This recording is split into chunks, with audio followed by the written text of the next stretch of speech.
గుంటూరు జిల్లా పెనుమాక జిల్లా పరిషత్ ఉన్నత పాఠశాలలో 68వ state inter district throw ball under 17 బాలికల ఛాంపియన్షిప్ పోటీలు నిర్వహించారు.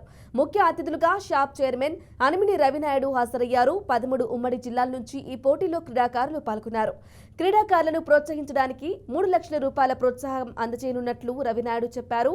నేషనల్స్ లో రాణించిన వారికి ఉద్యోగాల్లో డైరెక్ట్ రిక్రూట్మెంట్ కల్పన ఉంటుందని తెలిపారు. స్కూల్ స్థాయి నుంచి క్రీడాకారులను తయారు చేయాలనేదే విద్యాశాఖ మంత్రి నారా లోకేష్ సంకల్పమని అన్నారు. తీసుకున్న రోజే శాప్ను ప్రక్షాళన చేస్తా. గతంలో 5 సంవత్సరాలు క్రీడలను రాజకీయ క్రీడలుగా వాడుకున్నారు.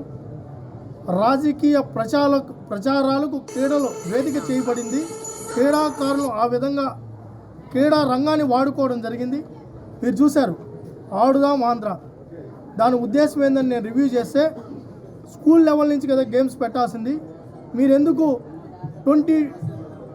17 సంవత్సరాలు మించిన వాళ్ళకి ఆడుదాం ఆంధ్రలో భాగస్వామ్యం కల్పించారంటే, సార్ ఈ రాష్ట్ర ప్రభుత్వం ఆలోచన, చంద్రబాబు నాయుడు గారి ఆలోచన స్కూల్ లెవెల్ నుంచి డెవలప్ చేయాలని.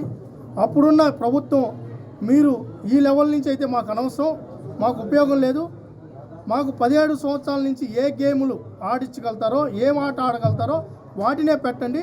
ఎందుకంటే ఆ 17 సంవత్సరాలు దాటిన తర్వాత వాళ్ళు ఓటర్లుగా ఉంటారు. ఆ ఓటుకి పబ్లిసిటీ కోసం టీ షర్ట్లు కొట్టి నాసిరకం బ్యాట్లు ఇచ్చి నాసిరకంగా ఎట్టంటే అట్ట పెట్టి